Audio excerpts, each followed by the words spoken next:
역사학자들에 의해서 좀 차이는 있지만 보통 5,000년에서 6,000년 정도 그 사이에 성경이 기록되었다라고 이야기를 하고 있습니다. 저는 성경을 이렇게 보면서 성경에서 정말 가장 중요한 말씀은 어떤 말씀입니까? 그리고 성경은 정말 무슨 말씀을 하고 계신가? 우리가 성경을 통해서 깨달아야 되는 말씀이 무엇인가를 늘 생각하면서 성경을 공부하고 성경을 보았습니다. 제가 성경을 보면서 가장 중요하게 생각하는 이 말씀은 오늘 읽었던 바로 마태복음 1장 23절에 나와 있는 임마누엘입니다.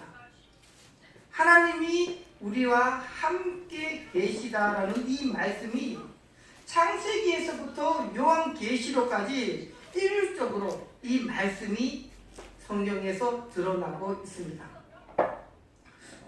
우리가 가장 잘 알고 있는 시편 23편을 많이들 알고 있을 것입니다. 여호와는 나의 목자시니 내게 부족함이 없으리로다 라는 이 말씀입니다. 이 말씀은 식당에 가면은 많이 걸려있고 상가에서도 걸려있고 우리가 가정에서도 이 말씀이 많이 걸려있는 것을 아마도 보셨을 것입니다. 다윗의 평생을 우리가 한번 살펴보면은 다윗은 10대 때에 골리앗과의 싸움에서 골리앗과의 싸움에서 이겼습니다. 그리고 그는 백성들에게 사울은 천천히지만 다윗은 만만이라는 그러한 신송을 받게 됩니다. 그리고 지금으로 말하면 다윗은 그 어린 나이에 사울 왕의 부마가 되죠. 왜냐하면 사울 왕의 딸과 공주와 결혼을 했으니까. 그러면 다윗의 인생은 초창기에는 아주 멋있는 인생을 그가 살았습니다. 하지만 사울 왕의 미움을 받음으로 말미암아 그는 도망자의 신세로서 또한 삶을 살아가고 있습니다. 그러다가 그가 이스라엘의 왕이 되었습니다. 이제는 모든 것을 자기 마음대로 자기 뜻대로 할 수 있는 그러한 위치까지 올라가게 됩니다. 하지만 오늘 기록한 시편 23편에는 그가 그렇게 행복하고 멋있는 삶을 살던 이에게 그의 아들이 반란을 일으킵니다. 그래서 자기 아버지를 죽이겠다고 아들이 반란을 일으키고 그는 왕궁에서 쫓겨나서 도망자의 신세로 전역하고 맙니다. 그렇게 많은 군사들, 자기에게 충성하겠다고 했던 군사들, 많은 신하들이 다 다윗을 버리고 몇 명의 소수의 군사들만 가지고 다윗이 도망을 갑니다. 배고팠을 것입니다. 죽음에 대한 두려움이 있었을 것입니다. 정말 자기의 신세 한탄도 했을 수 있습니다. 그런데 오늘 시편 23편에서의 다윗의 모습은 우리가 생각했던, 우리가 예상했던 모습과 완전히 다른 모습으로 이야기하고 있습니다.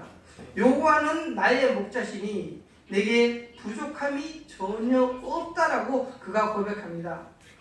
하나님 여호와께서 나를 푸른 초장으로 인도하시고 나를 쉴만한 물가로 인도하신다라고 그가 고백을 합니다.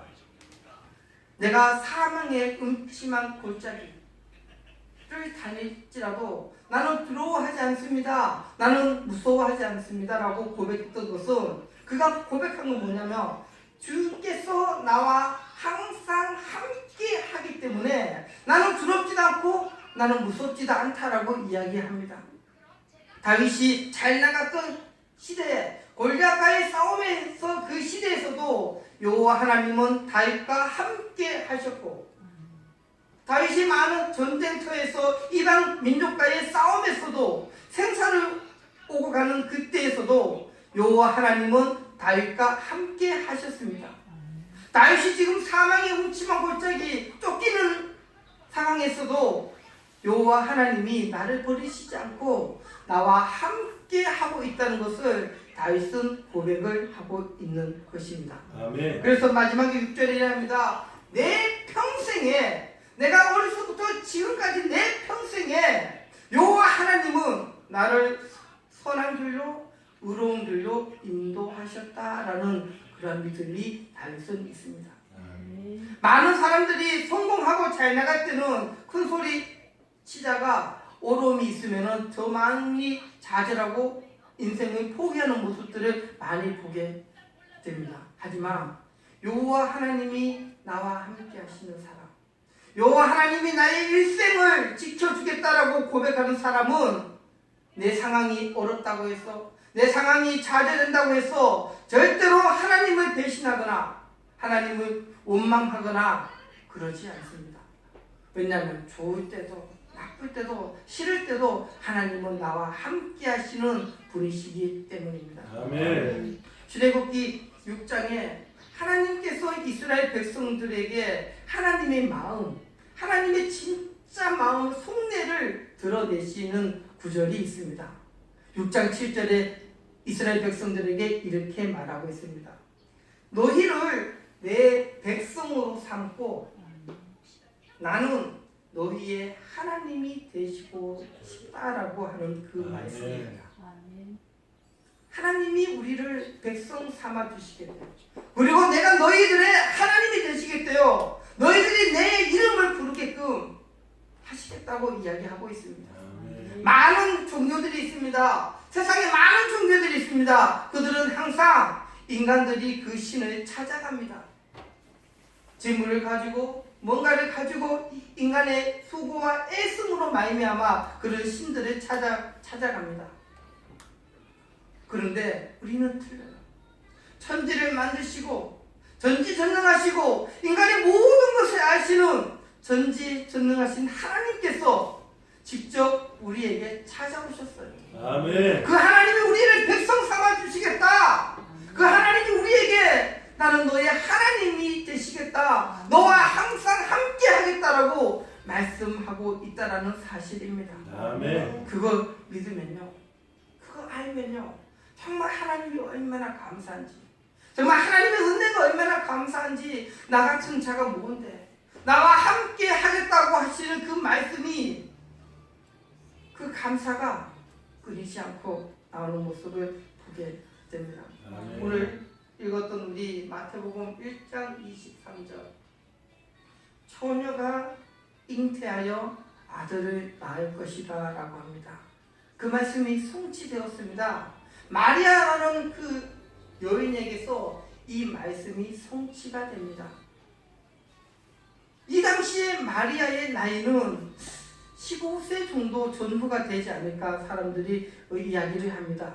15살 먹은 여자의 몸에서 아기가 생겼습니다. 분명히 남자를 가까이 한 적이 없는데 아기가 생겼습니다. 마리아는 분명히 알고 있었습니다. 약혼한 여자가 아기가 생겼을 때 그가 받게 될 처벌을 그는 알고 있었습니다. 이스라엘 법에 의하면 약혼한 자가 아기를 가지면은 돌려 쳐 죽입니다. 마리아는 얼마나 긴 아픔의 시간들을 보냈겠습니까? 내 몸에 변화가 생기기 시작했습니다. 이거를 아버지한테 이야기할까요? 아니면 어머니한테 이야기할까요? 아니면 형한테, 아니면 누구한테 이 이야기를 한들 그 사람들이 받아주겠습니까? 마리아 혼자서 무고한 많은 시간들을 가슴 조이고 어떻게 해야 되나 어떻게 해야 하나 마음 조이고 있었을 것입니다. 고린도후서 11장 27절에 사도 바울이 그가 복음을 전하면서 당했던 고난에 대해서 이렇게 말합니다. 내가 여러 번 여행하면서 강의 위험과 강도의 위험과 동족의 위험과 이방인의 위험과 시내의 위험과 강야의 위험과 바다의 위험과 거짓 청제 중의 위험을 당하고 또 수고하고 애쓰고 여러 번 자지 못하고 줄이고 목마르고 여러 번 굶고 춥고 헐벗었다라고 이야기합니다. 우리의 인생도 여기서 크게 벗어나지 않습니다. 믿었던 사람이 사기를 치고 내가 투자만 하는 곳마다 왜 그렇게 망하는지 안 되는지 얼마나 내가 애쓰고 수고해도 그것이 제대로 되지도 않고 내가 잠자지 못하는 많은 시간들, 내가 목마르고 춥고 헐벗었던 시간들을 우리 인생들은 다 그런 시간들을 가지게 됩니다. 아마 마리아도 요셉에게 내가 아기를 가졌습니다라고 고백하는 그때까지 얼마나 걱정이 많았겠습니까? 내가 이제 부정한 여자로서 이제 돌마다 죽는 게 아닌가? 요셉이 나이를 사람들에게 저 부정한 여자라고 돌려 초죽이라고 이야기하지 않을까? 그거 얼마나 가슴이 아픈 상황이 있었겠습니까? 그런데 마리아의 그런 상황을 하나님께서는 임마누엘이라고 합니다. 마리아는 정말 죽을 것 같은 그 상황을 성경에서는 그 상황이 임마누엘이랍니다. 그 상황을 통해서 하나님이 너와 함께 계신 것을 증거를 보내주시는 겁니다. 아멘. 우리가 힘들 때, 우리가 어려울 때, 그때는 절망의 시간이 아니고 하나님이 내 절망 가운데, 고통 가운데, 괴로움 가운데서 하나님이 무슨 일을 하실까? 하나님이 나를 통해서 어떠한 일을 하실까를 기대하는 소망을 가지는 그런 시간이 되어야만 합니다. 아멘. 마태복음 28장에 예수님께서 이제 부활하시고 500명의 제자들과 12명의 제자들과 많은 여자들 앞에서 이제 승천을 하십니다. 그때 예수님께서 이렇게 이야기하십니다.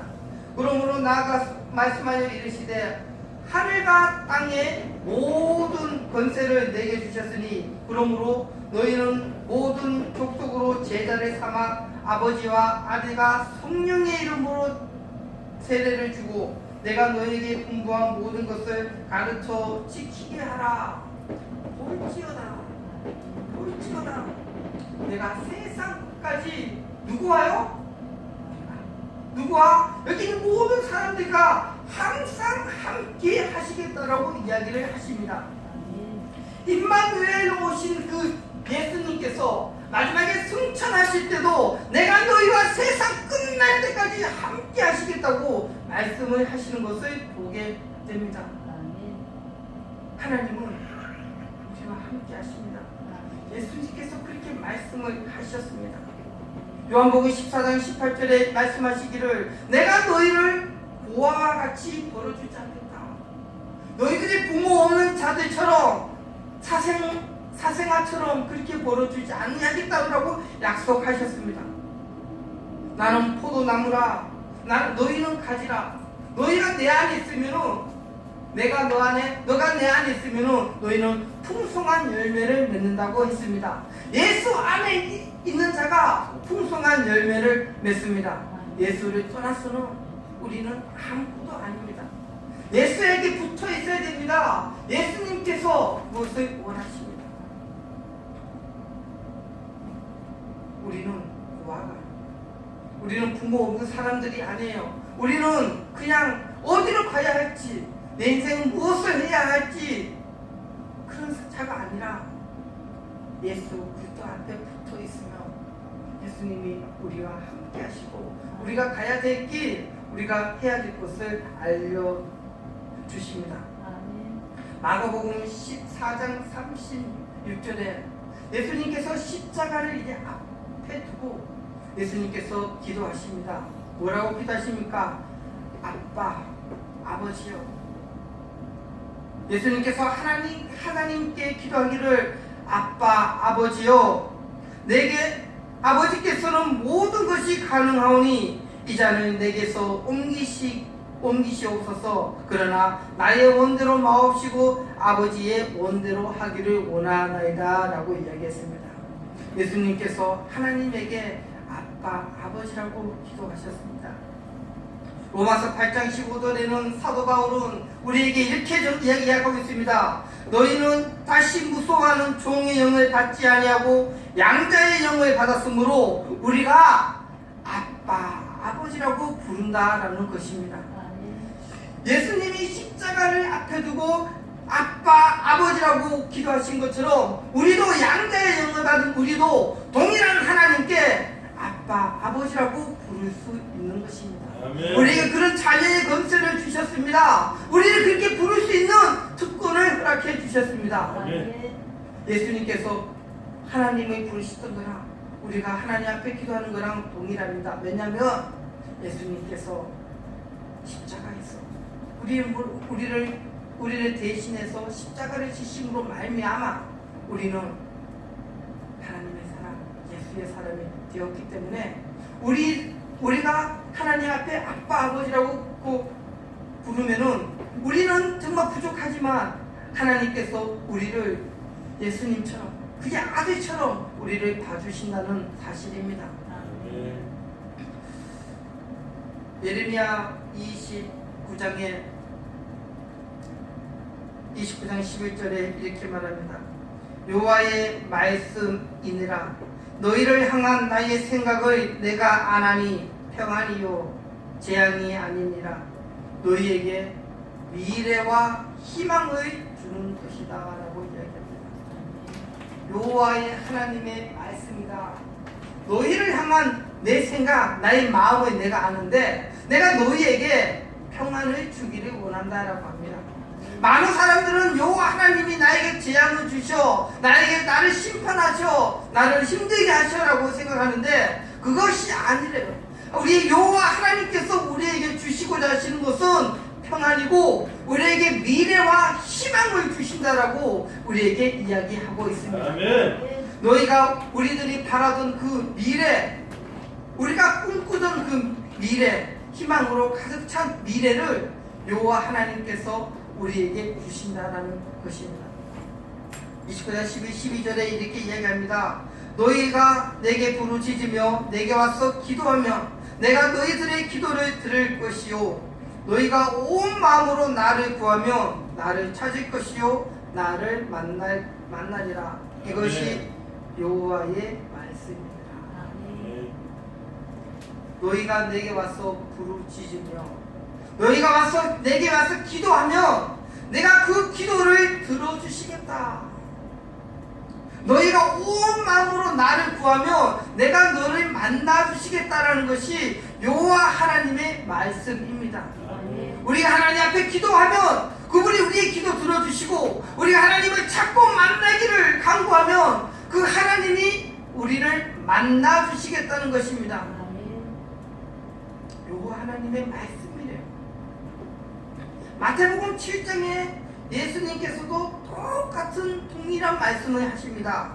구하라 그러면 너에게 주실 것이요 찾으면 너희가 찾아낼 것이요 문을 두드리라 그러면 너희에게 열릴 것이다. 아멘. 구하는 이마다 받을 것이요 찾는 이가 찾아낼 것이요 두드리는 이에게 열린다라고 이야기를 합니다.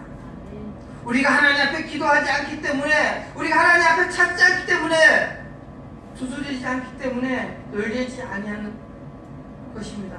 하나님께서 우리가 기도하면 우리의 기도 들어주시고 우리가 하나님 앞에 이름을 부르면 그분이 즐거워 기뻐서 춤을 추시는 분이 우리 하나님이십니다. 아멘. 너희 중에 누가 아들이 떡을 달라고 하는데 돌을 주며 생선을 달라 하는데 뱀을 줄 사람이 있겠는가? 육신의 부모도 그의 자녀들이 떡을 달라고 하는데 돌을 줄 사람이 누가 있습니까? 생선이 먹고 싶다는데 뱀을 줄 사람이 누가 있습니까? 너희가 악할지라도 좋은 것으로 자식에게 줄 줄 알거든 하물며 하늘에 계신 너희 아버지께서 구하는 자에게 좋은 것으로 주시지 않겠는가? 악한 사람도 자기 자식에게는 좋은 거 주시는데 하나님께서 하늘에 계신 너희 아버지께서 너희의 필요를 아시고 너에게 좋은 것을 주신다라는 것입니다. 아멘. 그런 마음이 있어야 돼요. 하나님께서 나에게 좋은 거 주신다.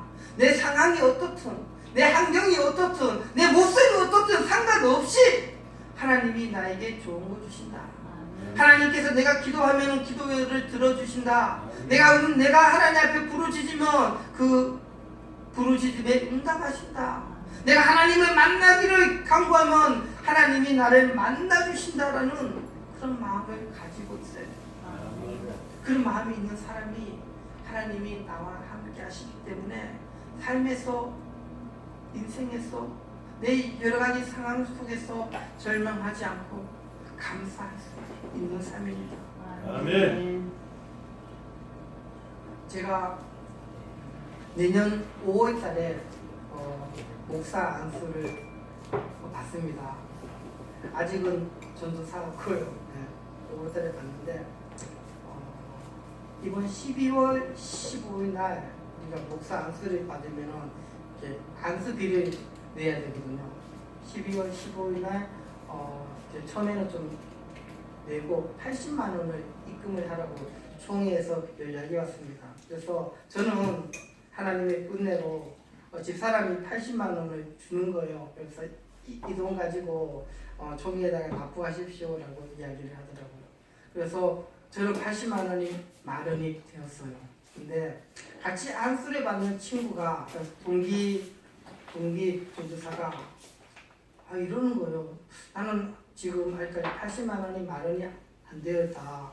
그래서 이번에 마련이 안 되면은 내년에 목사 안수 받기가 힘들겠다. 그래서 좀 만약에 정 안 되면은 미루는데 하나님께서 채워 주실 것을 믿고 기도하고 있다라고 이야기하는 거예요. 그래서 제가 그 친구랑 이야기하면서 내 마음이 너무 이렇게 그렇게 편치가 않은 거예요. 왜냐면 나는 그 돈을 내서 목사 안수를 받으면 돼요.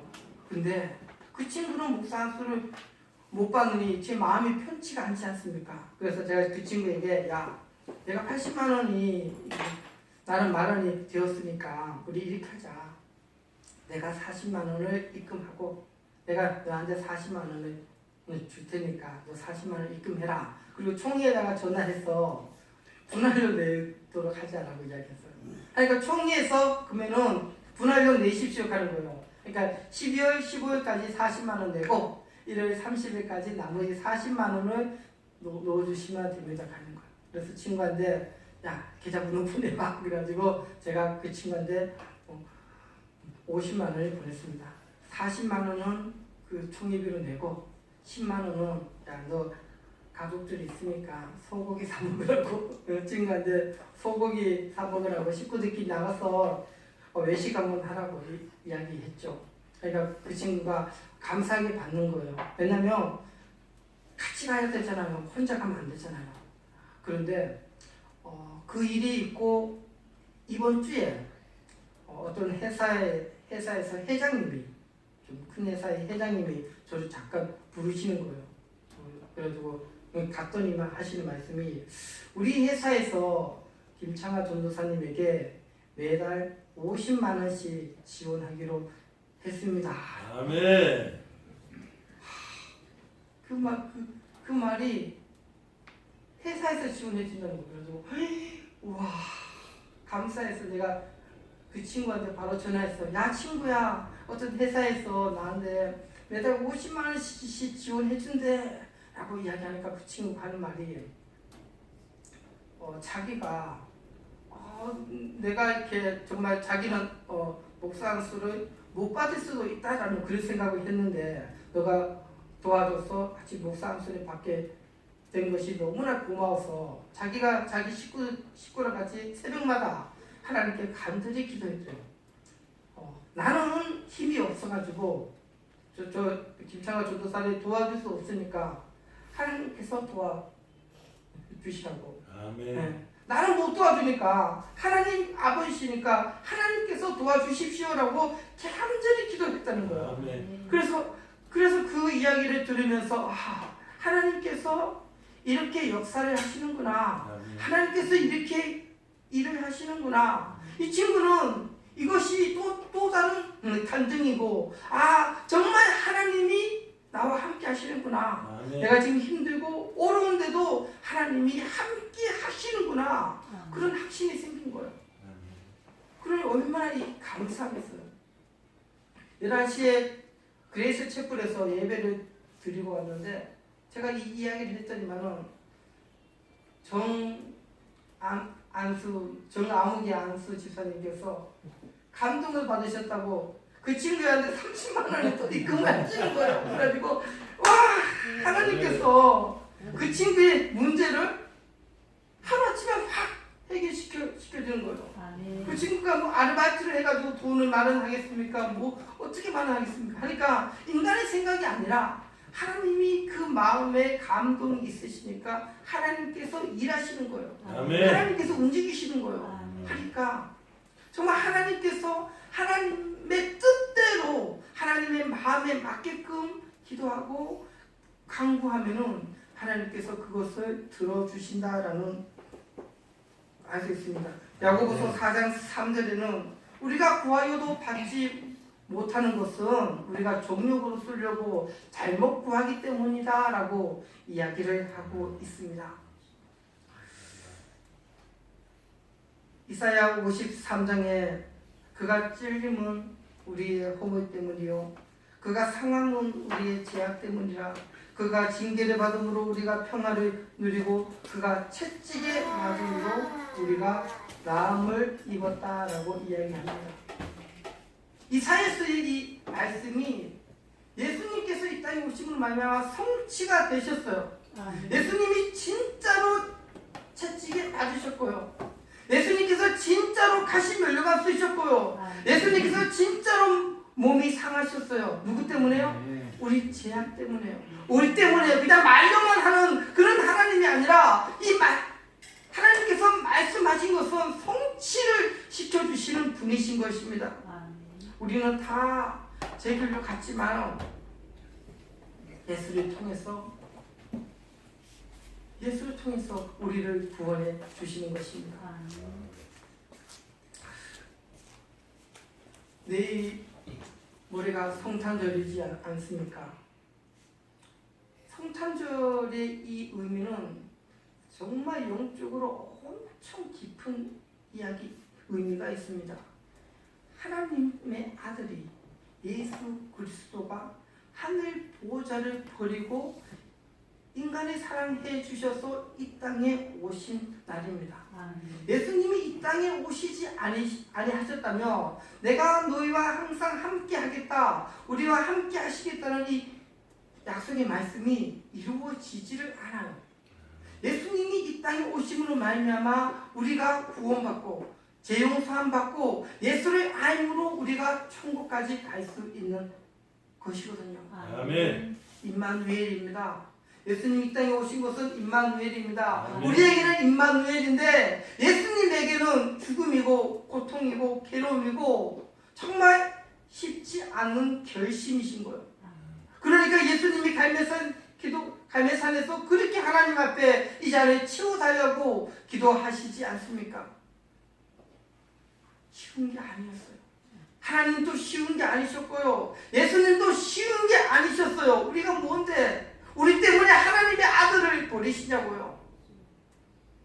성탄절에 그냥 지나가는 것이 아니라 그냥 뭐 즐겁고 평하고 행복한 것이 아니라 우리 입장에서는 즐겁고 행복한 건데 하나님은 고통이었고 아픔이었고 괴로움이었다는 것을 우리는 알아야 됩니다. 아멘. 그래서 하나님이 임마누엘로 오시기 위하여 하나님께서 견디시고 감당하셨던 것을 우리가 알면은 이 성탄절이 그냥 성탄절이 아니고 감사하는 날, 은혜의 날, 정말 하나님을 바라볼 수 있는 그런 날이 됨을 우리가 알아야 합니다. 아멘. 2018년도도 이제 다 지나갔습니다. 좋을 때도 있었고 힘들 때도 있었고 감당할 수 없는 시간들도 보내신 분들도 있으실 것입니다. 하지만 그 가운데 하나님이 함께 하셨습니다. 다가오는 2019년도에 어떤 일이 생길지 알 수는 없습니다. 내가 좋은 일이 많이 있을지 안 좋은 일이 많이 있을지 그걸 알 수가 없어요. 하지만 내 상황이 어떻든지 간에 우리 하나님은 우리와 함께 하십니다. 아멘. 그 하나님이 우리와 함께 하시기 때문에 우리는 하늘을 바라보면서 이 땅에서의 삶을 충실히 행복하게 살아가면 되는 것입니다. 예배의 자리에 나오시고 기도의 자리에 나오시고 늘 하나님과 대화를 하면서 하루를 시작하는 그런 삶으로 변화가 되어야 됩니다. 우리가 기쁠 때만 하나님이 나와 함께하고 내가 힘들 때는 하나님이 없는 것처럼 그렇게 느끼는 것이 우리이지만 믿음이 성장하고 삶의 연륜이 더 커가면서 내 인생을 되돌아봤을 때 하나님이 함께 계시다는 것을 알 수 있습니다. 예전에 어떤 나이 많은 지그시 나이 많으신 권사님께서 그 권사님의 삶이 참 우여곡절이 많은 삶이셨는데 돌아가실 때 이렇게 말하는 거예요. 모든 것이 감사입니다 라고 돌아가시는 거예요. 모든 것이 감사입니다. 왜 감사합니까? 그 삶이 그렇게 행복한 삶은 아니었는데 왜 감사하다고 이야기를 할 수 있습니까? 하나님이 그 권사님을 위해서 천국을 예비하셨거든요. 아멘. 저와 여러분을 위해서도 천국을 예비하셨습니다. 아멘. 정말 우리가 하나님에게 하나님이 함께 하시는 그 삶으로 힘들어도 어려워도 우리에게 평화 주시고 미래와 희망을 주시는 그 하나님의 말씀을 믿고 이 땅 우리가 살아간다면 정말 행복하고 정말 하나님의 뜻에 합당한 그런 삶을 살아갈 수 있을 거라고 생각합니다. 아멘. 이제 기도하겠습니다. 좋으신 하나님 고맙습니다. 우리를 자녀 삼아 주셔서 고맙습니다. 우리를 위하여 아들을 보내주셔서 진심으로 감사합니다. 임마누엘이라고 하셨습니다. 하나님이 우리와 함께 하신다고 말씀하셨습니다. 내가 세상 끝날 때까지 너희와 함께 하시겠다고 약속하셨습니다. 하나님 우리의 삶 가운데 하나님 함께 하여 주시고 하나님 내가 기쁘나 힘드나 슬프나 고통 속에 있을지라도 하나님에 대한 믿음 변치 않도록 도와주시고 하나님만을 찬양하면서 예배하면서 경배하면서 하나님 살아가는 아름다운 삶의 될 수 있도록 인도하여 주옵소서. 아멘. 하나님 고맙습니다. 예수님의 이름으로 기도합니다. 아멘.